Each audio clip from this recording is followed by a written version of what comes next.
Нан жасалган буудайдын курамында А, Э жана Б тобундагы витаминдердин топтому жана жез, магний, цинк, хлор, натрий, кремний, марганец, калий, йод сыяктуу эң пайдалуу минералдар бар. Бирок мындай пайдалуу заттар дандын өзөгүндө гана болот да нан жасоодо калдыкка айланат.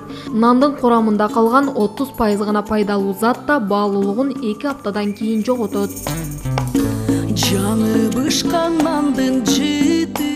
Көптөгөн медицина кызматкерлери жана диетолог адистердин айтымдарында көпчүлүк оорулар дал ошол ак нанды узак убакыттан бери пайдаланып жүрүүдөн козголот жана пайда болот дешет.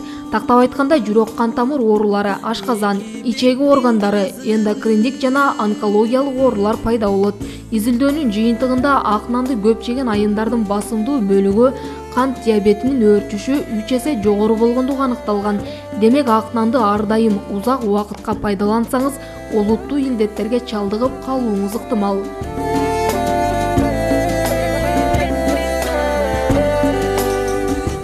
Ал эми кара буудайдын уну кошулган нан абдан пайдалуу, анын курамында организмге керектүү заттар көп. Ден соолукка зыяны тийбейт.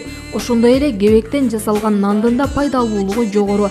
Организмди баалуу белок, витамин жана клетчаткалар менен камсыз кылат. Иммунитетти көтөрөт, токсиндер жана аллергия пайда болбойт. Мындай нан жеген адамдар ашыкча салмактуулук менен жабыркашпайт, себеби курамында көптөгөн никотин кислотасы бар.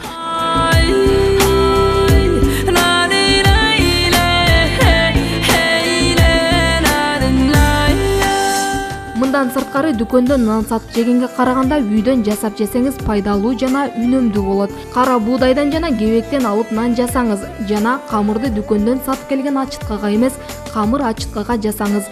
Себеби дүкөндөгү ачытканын зыяны көп экени изилденген.